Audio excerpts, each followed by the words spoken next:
greatly reduced. Grade school can be pass-fail or whatever teachers feel is best.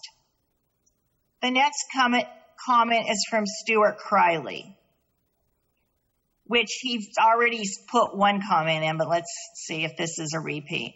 Please consider the problem you are trying to solve and be wary of implementing a solution that is even worse than the original problem.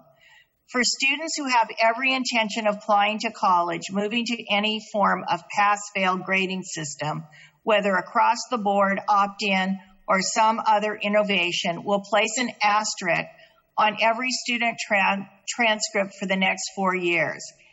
As it is, with standardized testing on hold, athletic events on hold, there remains very few facets of a high school student's CV that can be called standard, valid, and comparable. If you allow the voices of a loud minority to prevail and modify your grading policies, you will be harming every student who has worked very hard and been successful now. You will be robbing them of the academic achievement they deserve. And this is our last comment from Stephanie Fleck. I know you may not read this, however, you should know that some kids that are not AP or honors care about their grades. I have 2 with IEPs and both care about passing their grade. Please pay attention to what each student does. Both my kids work very hard at their grades and spend their day school time at home. Thank you. That concludes public comment. Thank you, on Jenna. this item. Thank you. That was difficult, I know, for you to get through all that. And when this meeting is over, we will kind of consider how this public comment piece worked. I think it went pretty well, actually. I appreciate everyone trying to get their public comments in, and hopefully everyone could hear. At this point, let's move to Dr. Chernis to manage the presentation that the staff is going to do and the input we're going to get from teachers.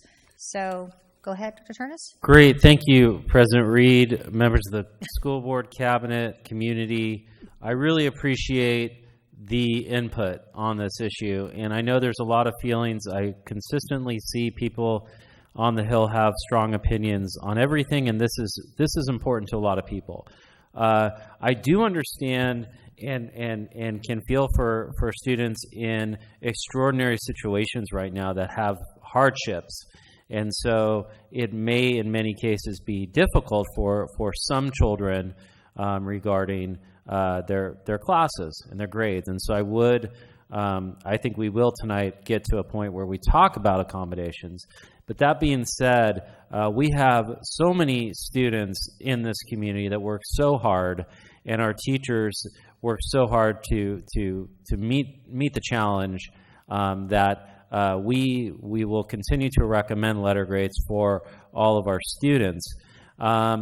If there's situations where teachers are unable to teach all the curriculum, they're not able to get to everything that they would prior get to in a typical classroom setting, then our teachers are skilled enough to accommodate and to adapt their teaching and adapt their expectations and adapt their grading to those expectations.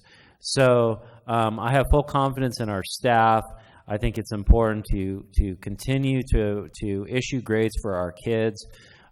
We know that kids that are doing really well, kids that are getting A's, kids that are getting B's, that worked really hard, to get a pass for them would be disappointing, and that's not fair. So my recommendation is for letter grades. Our staff's recommendation is to continue to have letter grades, but we do want to talk tonight about accommodating hardship, because I do think that that's important, and it hopefully will meet the needs of those that can demonstrate that. So with that, I want to turn it over to Dr. Gotanda, and then we're very fortunate tonight to have some of our teachers join us in the conversation. So I'm going to turn it over to Dr. Gotanda, and then from there we can have our 4 teachers that have been kind enough to join us tonight.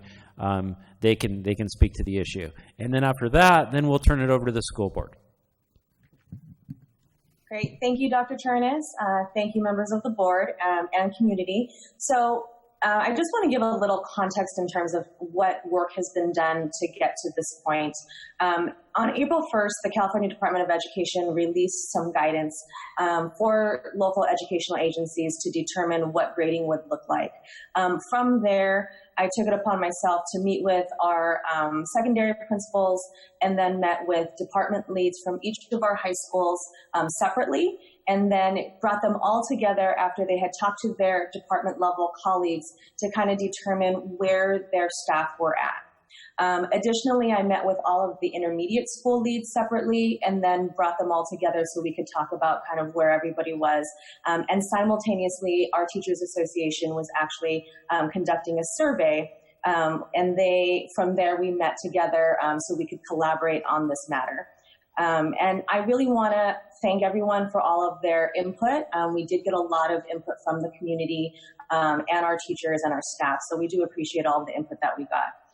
As you heard from all of the public comment, when the California Department of Ed did release their options, they did give a variety of choices to local educational agencies to determine how they wanted to handle grading.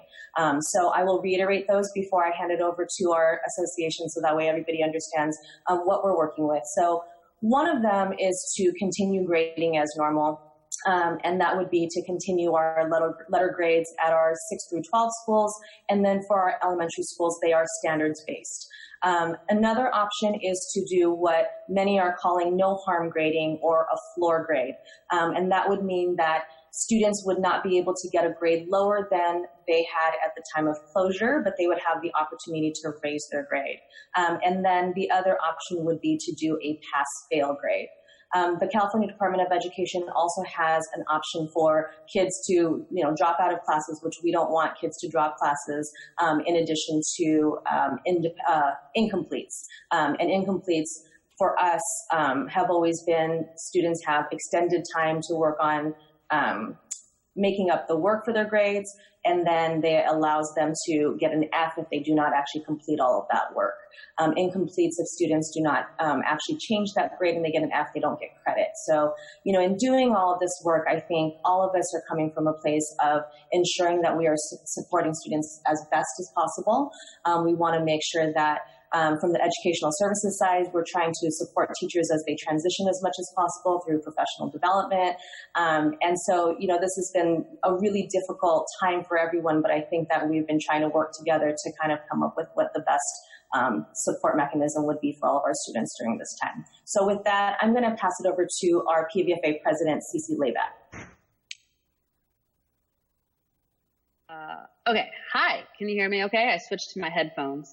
Yep. I've been fighting with my computer all day and it's been freezing. So just give me let me know if it starts freezing and I'll slow down. And then just to speak to the technology, I had one slide and I think Jana has it, but I'm not ready for it. Jana, can you let me know if you have that slide? Okay. Well, hopefully she will let me know. If not, it'll pop in later. I do have the slide. I'm not sure if I can get it up here or not. But okay, that's okay. And you know what? If you can't, I have everything I have is going to speak to that, but it's just a little visual for you guys. But I'm not ready for that part yet. Anyway, if you'll forgive me, I did write it out because I'm always better reading. But let me say before we start that we live and work in a community that is dedicated to its students. You have teachers that want to continue to teach and students that want to continue to learn. No teacher was prepared to throw in the towel and quit teaching. We're all surviving this pandemic, despite juggling our own home lives and our own personal responsibilities. It saddens me to hear that teachers may not be doing what they should be doing. I also want to say we really appreciate having our voice included here as part of this discussion, so thank you. We also really appreciate your respect and trust in us as the professionals that we are. So as PVFA president, I have been hearing firsthand how many different districts across the state have been managing this crisis. Not everyone has the same opportunity, access, or expectations with regard to their education. Obviously, we have our challenges here too, but I'd like to reassure you that the teachers here in PVPUSD are dedicated to meeting the needs of their students in the best way that they can right now. Everyone here wants to continue to do their best while operating under a crisis. We understand that education looks different now, but we're not giving up. We're pushing through. We're learning new platforms. We're learning new strategies and ways to engage and support our students academically as well as emotionally. I realize you may be hearing different things from different districts, but I believe we as an association did our due diligence in finding out what is best for our teachers and the unique needs of our students while distance learning in the age of COVID-19. To begin with, we started with the terms agreed upon in our MOU, which states that grading policies during the school closure shall be determined in collaboration with PVFA Executive Board designated representatives in the district. So as an association, we did survey our members based on the criteria recommended by the CDE, which Dr. Gatanda just spoke to, and established a comprehensive grading committee that was made up of teachers from every high school, that was made up from every middle school, and was made up of 5 elementary schools that reviewed our survey results and discussed a plan before we met with district officials. Earlier this week, we met with Dr. Gatanda and Dr. Horvath to discuss what we had found. Our survey includes nearly 80% participation at each level, elementary, middle school, and high school. So that was a great turnout. This is where I would have you insert the graphic, but if we can't do that, I'll just speak to it. The high school data was pretty clear cut. Teachers want to continue to give grades. Clearly the format, look at that, fabulous, perfect. If you can scroll it, there you go, that's perfect. Thank you, Jana, that's fantastic. As you'll notice, the high school data is pretty clear cut. Teachers want to continue to give grades. Clearly the format and content will look different than it did before, but teachers want to continue to motivate and encourage students to learn. I'd also like to point out that one of the best things about our teachers is how unique they are in meeting the needs of their students. That said, it is next to impossible to have a one-size-fits-all approach here in determining grades, and we recognize that. We do believe that our members will take all students' unique concerns during this crisis and make the best judgment they can into account when it comes to grading student performance. Therefore, we support continuing grading at all grade levels with taking into account the extenuating circumstances of this crisis. We do not ever want to harm our students with grades, but simply hold them accountable with a shared understanding, patience, and kindness that goes hand in hand with being the professionals that we are. As you'll notice, both middle school and elementary school were split nearly half and half with regards to pass-fail and versus some type of grading. With input from our cross-grade level grading committee, we collectively agreed that teachers can use their professional judgment in assigning grades during this time. We do not want any student to suffer academically during this time. However, the very nature of how we deliver instruction has clearly fundamentally changed. And there really is no replacing having an actual teacher in a classroom versus a virtual learning experience. I think we can all agree to that. I can also tell you that at the elementary level, while we don't have a report card that demonstrates a pass-fail grading structure, we do recognize that we would probably have to amend the current report card to adapt to what we intend to teach during this time of crisis. So that's not really built into how we evaluate students at elementary. So I just want to say, it can't be restated enough. We intend to grade with compassion, and the no harm comes in the form of extended deadlines, accepting alternate work, and we're not in the business of ever harming students, okay? We want to be clear about that, and we just want to keep moving forward, holding them accountable, adapting and changing to what we started out as just 2 weeks, and we have quickly had to pivot to accommodate all the variables that make up public education. We also recognize that there is a potential for school closure moving forward, potentially affecting the start of school in the fall, which I know Dr. Chernis mentioned as well. While we don't want to worry too much about that yet, it is important to keep that in mind while we feel moving forward with grading with compassion is imperative to getting students to continue to be motivated to learn for this undetermined amount of time.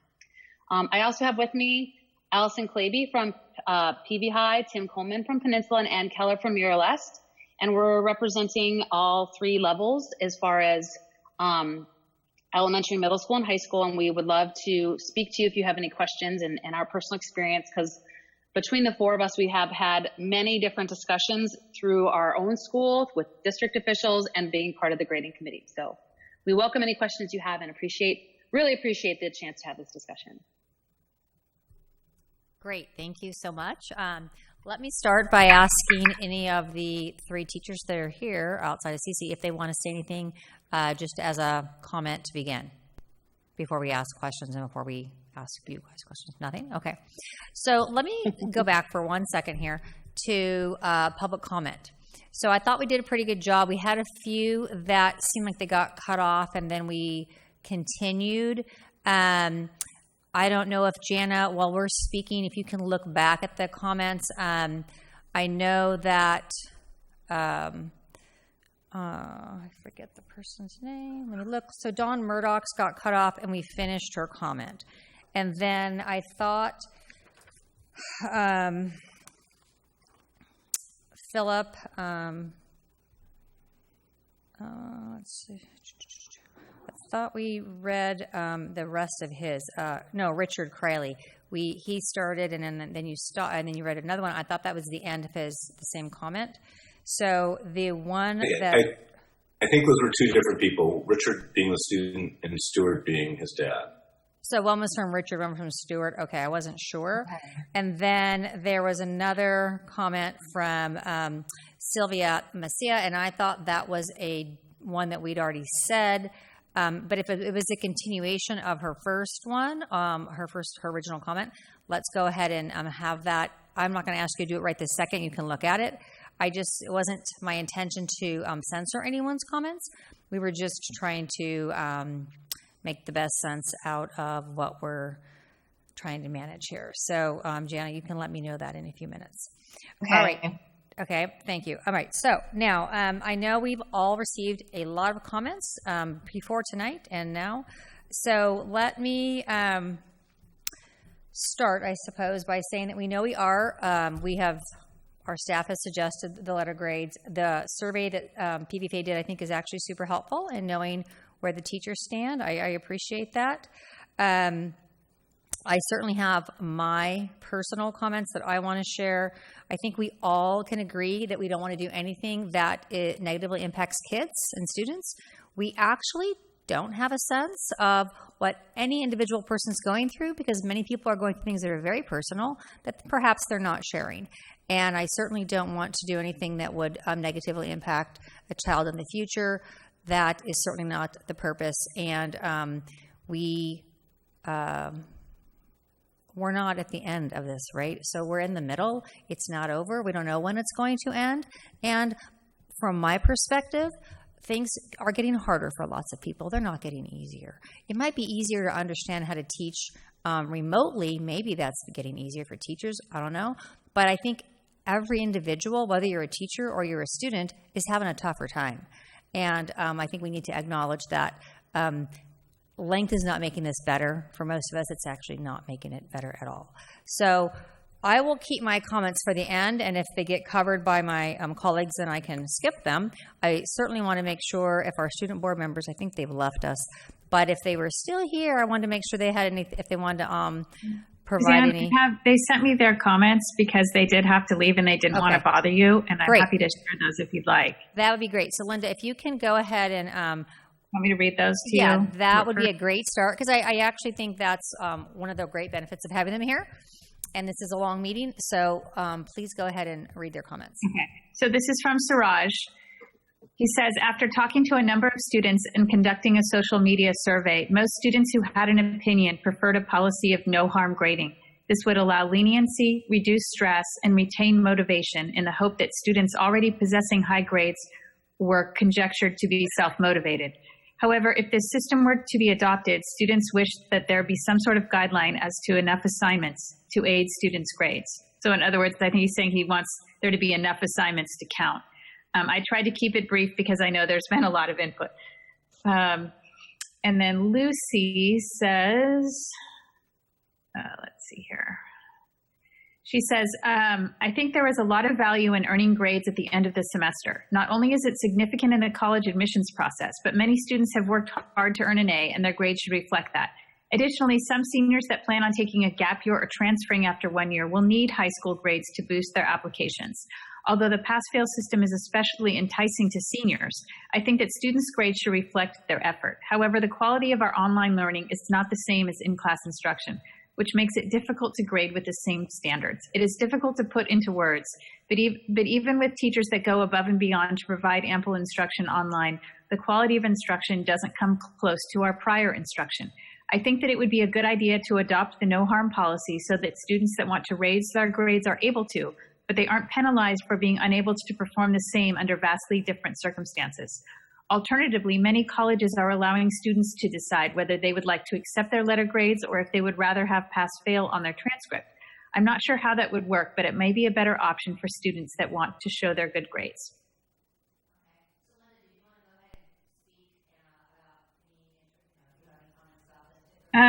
I can. I have something to share from Joanne Lewis, who directs the College and Career Center at PV High.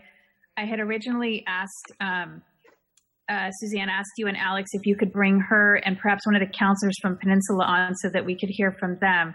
I appreciate our teachers being with us, but I think that those people might have a little bit of a unique perspective. So I just wanted to share Joanne's comments and make sure you guys know this is her speaking, not me. Okay. And that she says, first of all, I'm going to paraphrase a little bit of it, but that nothing else is of more importance than the health and well-being of our students and our families. And that is what we should be focused on. The letter grade seems to be very important to parents, more so to parents than even to students. They want the best for their children. And in times of uncertainty, it's natural to err on the side of more and not less. Although in this situation, I would say that right is better than less. And she also says, that in answer to the question of whether colleges will prefer grades or pass-fail, she says the short answer is that all colleges will accept whatever is on the high school transcript, period. Colleges read transcripts that are narrative and no longer have a traditional grading system. They read transcripts from schools that only provide pass, no pass. They read international transcripts, and it's up to the colleges to put everything in perspective and understand the school's grading system. And that is why the school profile is of such immense importance to college application process. Should students be allowed choices to either receive a grade or pass, no pass, colleges are urging these future applicants to describe these special circumstances in their application, which I guess Linda would guess would be either in a counselor letter or in their part of their application process. And Mrs. Lewis says, I could go on about this, but the point is I don't believe there is a university out there that is going to penalize a student with a pass instead of a letter grade for this semester. While many merit scholarships will probably still have a GPA test score associated with being awarded, this one semester is simply not going to negatively impact these students on that level of receiving merit money. Honestly, to attract the kind of merit money our students are used to getting, they're going to have far more than an additional A to this semester, but that's an entirely different story.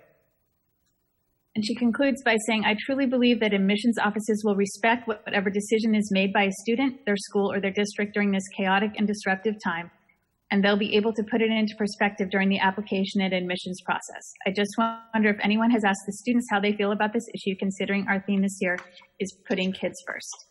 So that's basically what her thoughts were, generally speaking, about, especially about our kids who are, sophomores, juniors, and seniors in high school. Okay. Okay. So then did you have anything personal that you wanted to contribute? Yeah, I mean, I had a few things. I guess all the parent emails, a lot of them make a lot of assumptions about other people. And I'm not sure that those assumptions are really accurate. And some of these assumptions that one student who wrote in even said, oh, there's theoretical technological difficulties. Well, they're not theoretical. They're real. Yeah. And that, a student emailed, I think, the board and said, student A has a 4.5 GPA and works really, really hard. And student B has C's and D's and doesn't try. Well, that's making a pretty big assumption about student B if you're student A, right? And that kids have learning differences. Some kids don't learn well online. Some kids can't pay attention online. So I guess what I'm saying is forcing grades for all is not something that I'm going to support as a board member. I hear the high achieving kids. I hear what they're saying. I've heard far more from the parents, especially, which is kind of disappointing. I wish it was more kids telling us that they wanted grades instead of their parents. those who worked hard and those who have not should be awarded the grades that they earned. Well, that's again making an assumption about what other people's effort level is to get to the achievement level. There are kids who get A's who don't work very hard. They're lucky. They're really, really bright. And there's kids that work really, really hard and get horrible grades. And so I'm not comfortable with the assumptions of people are making about other people. And I guess I would say that to Mrs. McDuffie, I think, who said, I know kids can do this and they need to be more resilient. And I'm kind of thinking maybe we all need to have a little bit more compassion here. It's all about me, me, me, me, me. And so that was disturbing to me, that's where our community is after all of this, that it's about me, me, me, me, me. And I'm not sure that that's right. And so I guess I'm thinking that the cheating thing is a factor because anyone who's taken an online history class in this district knows that a lot of kids cheat. It's just a fact. And so that they're not cheating now to keep those A's and to be one of the 39 valedictorians from their school. Come on, it's going to be happening. And we can't control that because you're not in class, right? I mean, so there's a lot of things that are leading me to, as one board member, to think forcing kids to take grades right now is not the answer. And so I think there are some compromises out there. The NCAA's plan is actually not bad in terms of allowing kids who are below 2.3 GPA to use a pass to bring their GPA up, and not harming kids whose GPAs are way, way above that. I also think teachers who are only teaching asynchronously, I don't know how they can even give grades. And so I wouldn't be in favor of a grade mandatory option for in situations where teachers aren't in regular contact with their students. But I defer to the teachers, if they have different opinions on that one.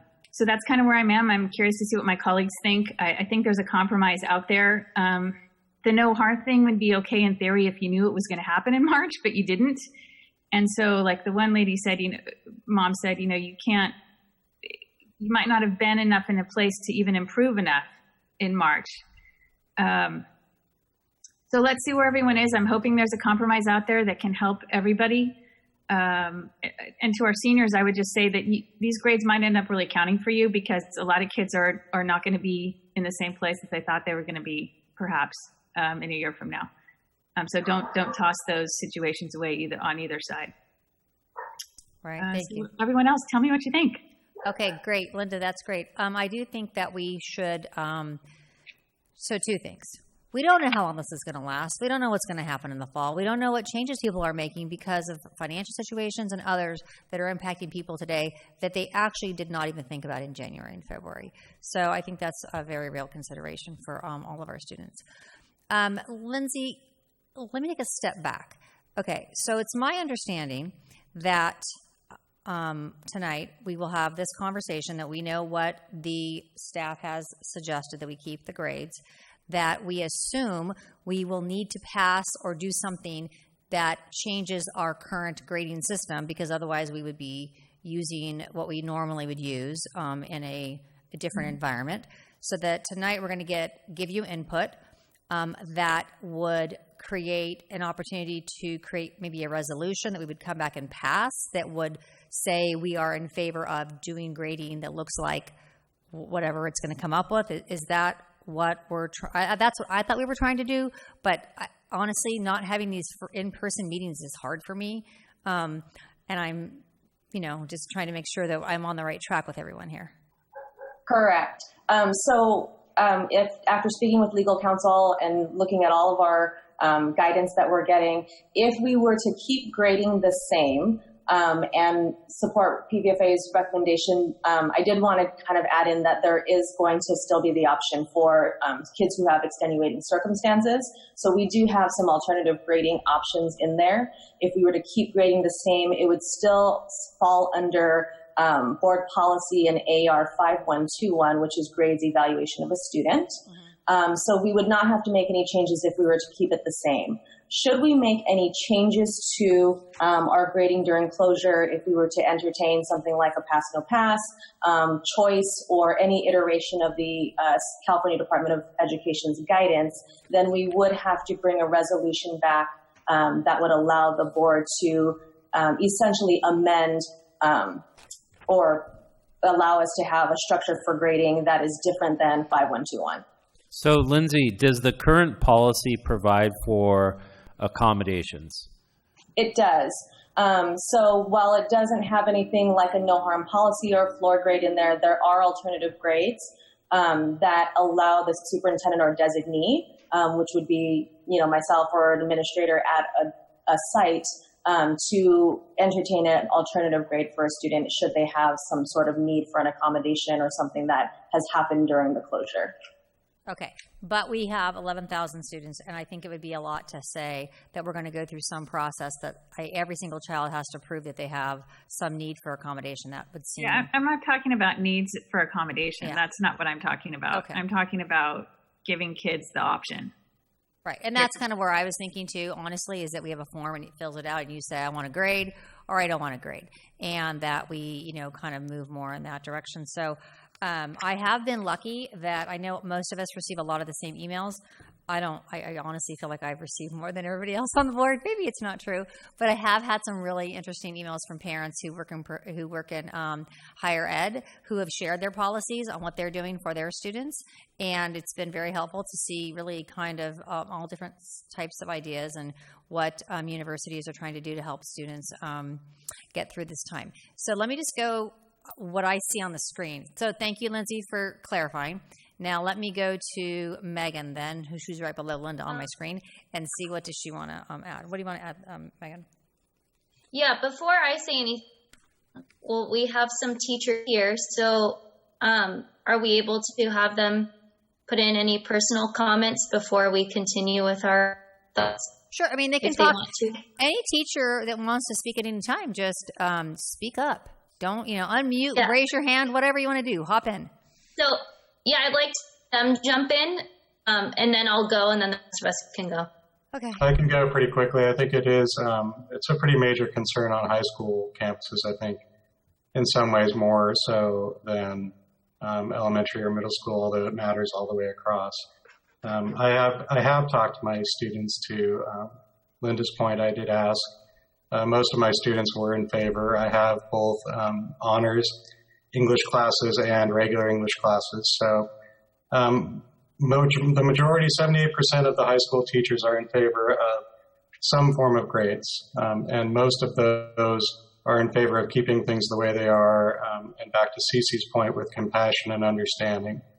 I know I am reaching out to my best students to try to keep them motivated, and reaching out to my students who were struggling before to try to give them a way of like a carrot and say, hey, you may have had a D or an F before you left, and you may not have gotten out of that, but now you have this great chance to do it.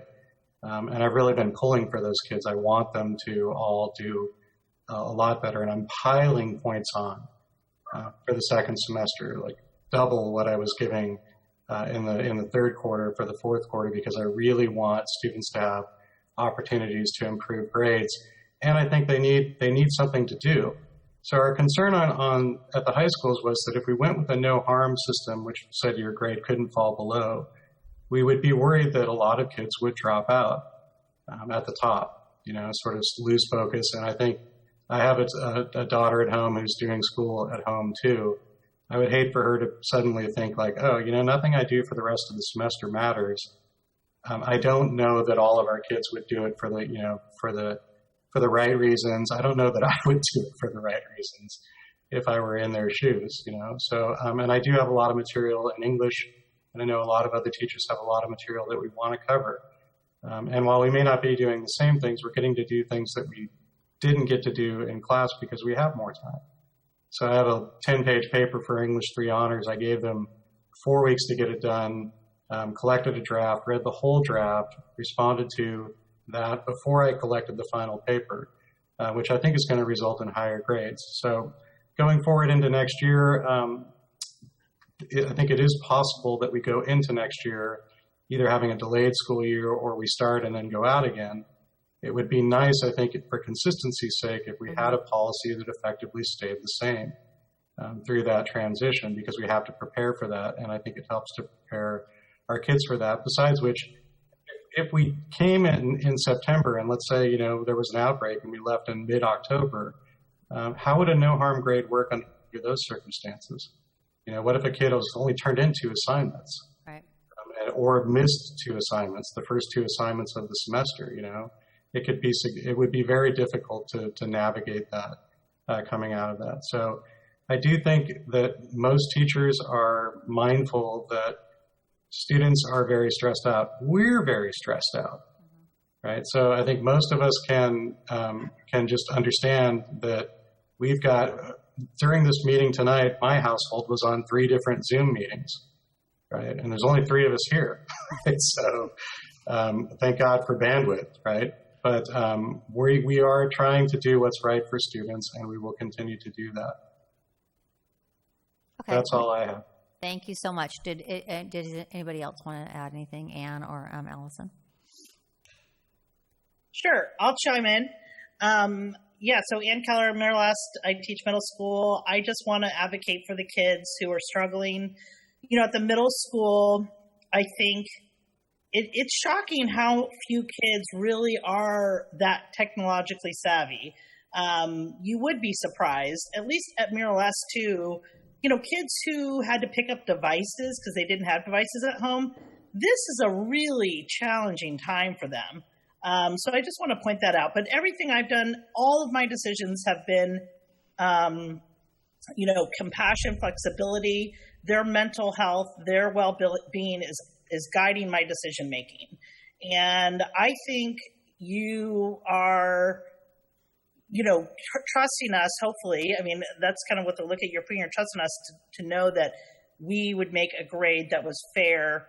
And, one of the things there's so much out there that's been online that has been discussed about these policies. But one of the things I've seen is this idea that you're grading privilege, because kids who are successful have privilege. They're privileged to have help at home. They have the right devices. They have what they need. And then the kids who are not successful, something's off, there. And we'll never be able to know all that. So I like what Linda said about compassion. That's what's guiding me, in middle school. Kids are still learning. They don't know how to send emails. And I realized, I'm like, wow, I've thought about teaching them a lesson on emailing before this happened. And I'm like, I wish I would have done that. But since then too, have been trying to guide them through that process online. So that's it. I just really appreciate you letting us talk. And I want our kids to know that their teachers really care, and hopefully they can trust that we want what's best for them. Thank you so much. And Allison, did you want to go ahead and weigh in now or no? Yeah. Okay. I guess fortunately for going last is to be able to say ditto. But as Tim said at the high school, I think in being part of the conversations, the overall overwhelming feedback was just wanting to be able to continue to teach and have kids continue to learn, and providing that motivation to do so. And I think that's where teachers are looking at a grading policy to help with that motivation. But as Anne put and Cece did earlier, we are all compassionate people. We wouldn't be in this profession if we weren't. And everyone has things going on that we're taking into consideration, and celebrating the fact that a student is logging in or reaching out or picking up the phone. That's another life skill that's a little challenging there, Anne. So we're going to do what's best for our kids and helping move them forward as much as we can in this time frame. And so we appreciate the opportunity to provide this feedback. And as Anne stated, you putting the trust in us to continue to do our job. Thank you.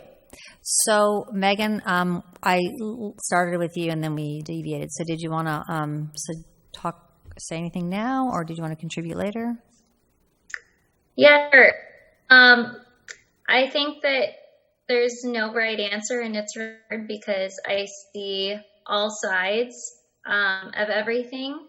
I motivation piece, and unfortunately grades tend to motivate students.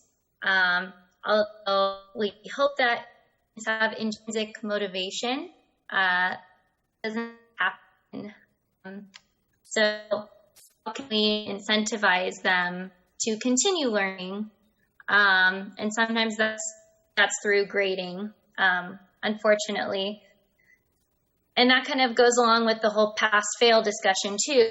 If they know that, oh, I'm just going to pass, well, what's to keep them from not doing anything the rest of the semester? See all sides. I also see the other side of kids in their home life, and we don't know what they're going through. We don't know what resources they have, or if their parents are working all day, or if they're home and they have a bunch of siblings and they have younger that are noisy all day and they can't concentrate and study at all. They don't have their own room, and as much as they would like to focus and study, they honestly can't because of their home environment. So those are all things that are true. And so I think that what people keep bringing up is compassion. I agree with that too. And so I like the choice idea. I like giving students the option to have a letter grade. For me, it would be the no harm grading. I just don't think grading as is and continuing that is possible right now. Again, I see the other side. It's like, oh, if you have A and you can't get an A, maybe you're check out. Like, A, the kids are going to do it or they're not. And hopefully they continue to learn. So, and if they can't because of home circumstances, we can't punish them for that or hold them accountable. So that's where I'm concerned with the grading as is. So for me, I like the choice, either no harm grading or pass-fail, and having the kids decide that on their own. And maybe that's something that they decide at the end of the semester. And it could be varied on their transcript. Some classes, they have grades, and other classes, they pass-fail. And when it comes time for them to apply to colleges, I'm sure that they could write about that as part of their college essay, why they chose one way or the other in specific classes or not. Either way, this semester and possibly fall semester is going to be different than the rest. And I'm sure that there'd be a way for them to explain whatever choices they made. So I would like to leave it up to the students on their decision and not implement one way. And then Tim, as far as your point too of keeping it consistent from now to fall, I totally see your point in the fall of like, hey, you turn in one assignment, now you're starting from here. And I think that, we kind of have to be flexible. We don't know what the fall will look like. So I think for me, it would be no harm now. And if this were to continue in the fall, reevaluate then. But all of your points, and I see everyone, that's why I like to leave it up to the students because they know what's best for them. And if they choose to not continue work, even productive can in their house, at the end of the day, that's up to them. And we can just try to incentivize them in some way. So that's my thought. Okay, thank you, Megan. Appreciate that. Let's go to Rick. Do you have anything you'd like to share on this topic? Sure. Well, first off, I'd like to thank Jana for reading all 32 comments because that was quite a task. And I really appreciate everybody who did the public comments and the teachers who are present with us. And actually, I wanted to start with, I think we need to think of it by level. And it was interesting to see the survey done by level. And I'm a little confused at the elementary level. So Cece and Lindsay helped me out because I thought we had gone to the standards-based report card at the elementary level, so it really wasn't a letter grade issue. Right. Correct. So I think Cece mentioned in her comment, because we are standards-based, what it would look like would basically be an amended report card is what the association recommendation would be. So it'd still be a way for parents to get some progress and some report on how their students have progressed throughout the year, but it may not be the entire report card because they have flipped to a digital platform. And if I can jump in, and can I jump in to speak to that too? Yeah, and so that was the part of it too, was we recognize that the content and the quantity of content has changed. And as you know, the elementary report card is very specific about what you cover throughout the duration of the year. So there's no way, if we did move forward with grading as is, first of all, there's not a pass-fail option on that report card. And second of all, obviously, we're not going to be able to cover the same quantity of content. So the next step presumably would be some type of shaded in comments, or like we decide we're only going to cover these topics in math, et cetera, et cetera. The other piece that I wanted to I forgot to bring it up earlier, was with regard to the no harm grading. There was some consensus, or we'd have to figure out what consensus was because it was the very first week of the third trimester. There was, even in our grading committee, conversations about, does that mean if a kid took a quiz the very first week of the trimester, whatever they got on that quiz holds through the rest of the year? Or is it where were they in their first 2 trimesters? At elementary, it's a little different because we have the same students throughout the year.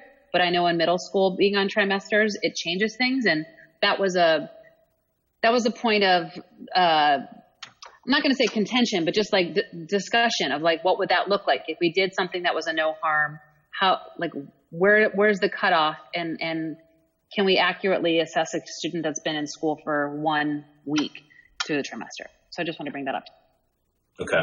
Well, I was struggling the most with middle school too, actually, believe it or not. I kind of know where I am on the other situations right now. So at elementary school, I do think, so as long, is it consistent among the sites then what content will or won't be covered by grade, or is there variability among the sites? Because I do think it's really important that we understand where the gaps are for the kids, and that we appropriately, address that so that they, by the time they finish next year, there are no gaps.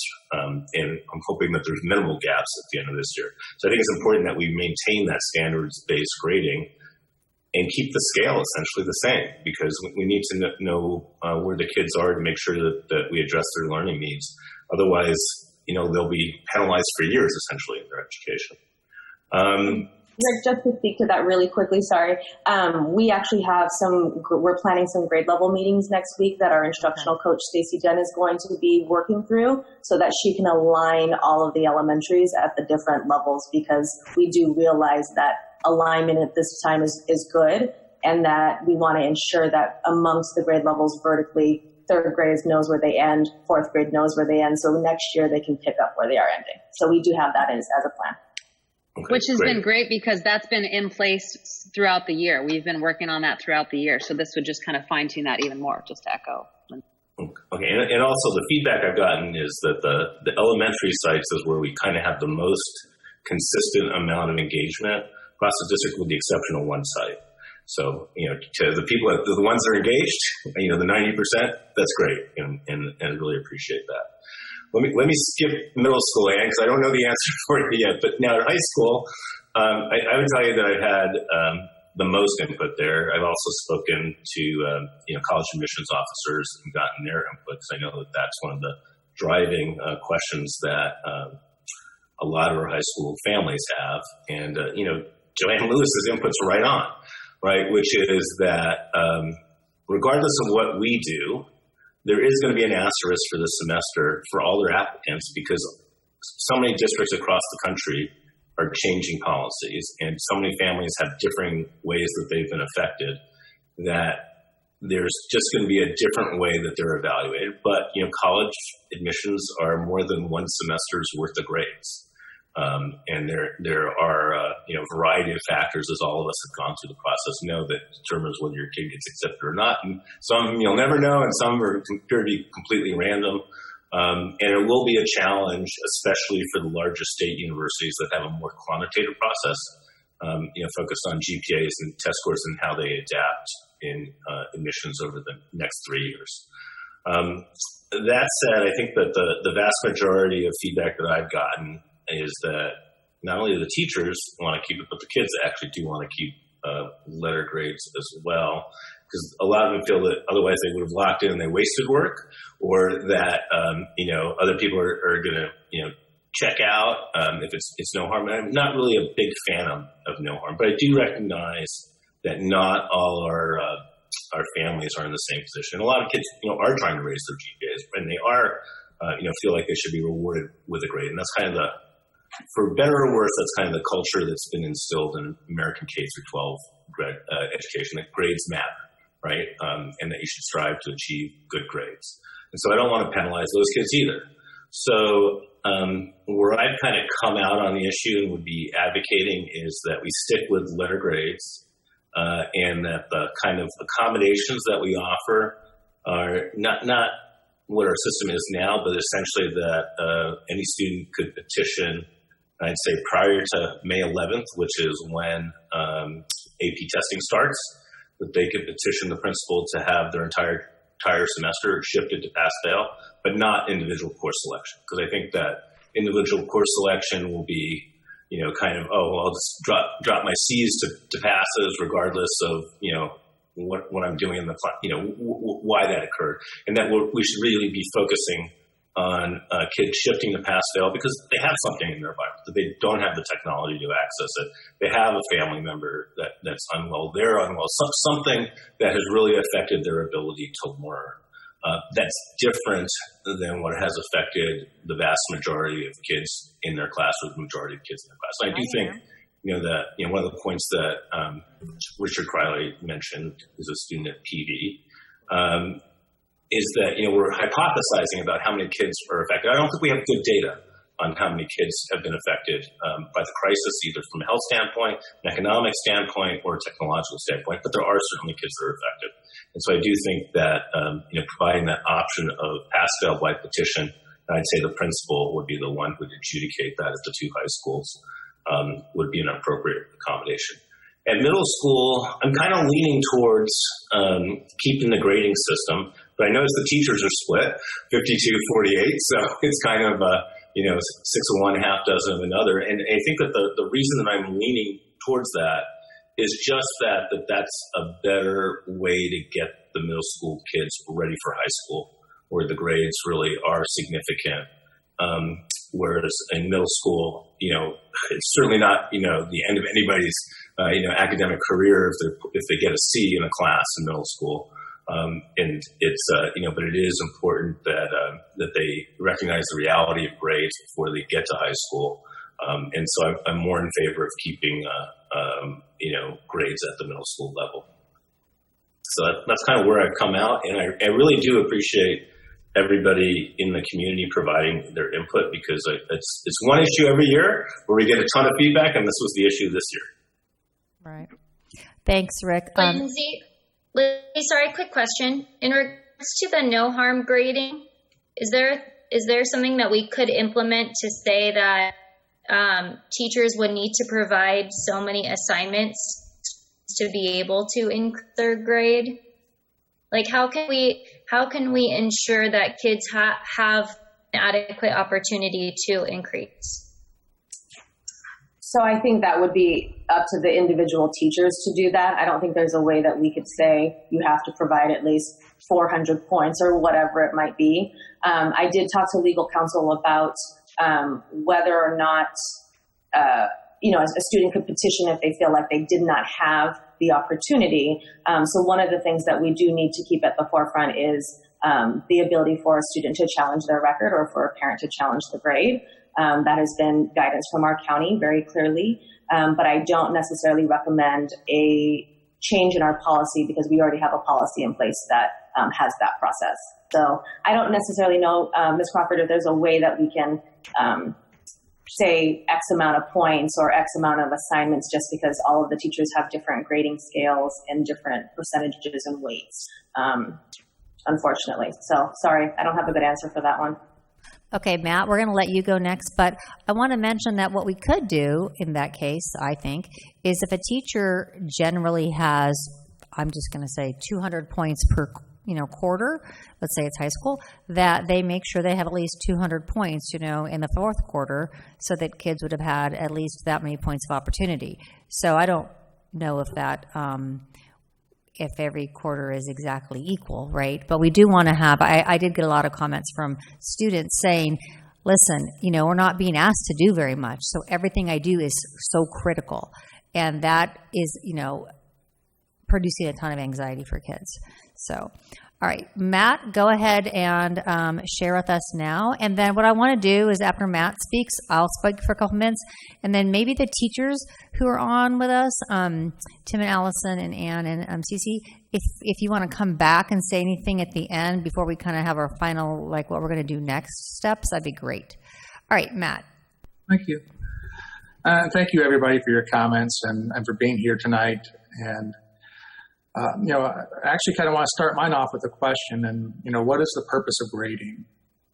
Grading is to ensure that our students are learning and participating, right? It shouldn't be about just the grade. It should be about what the grade stands for.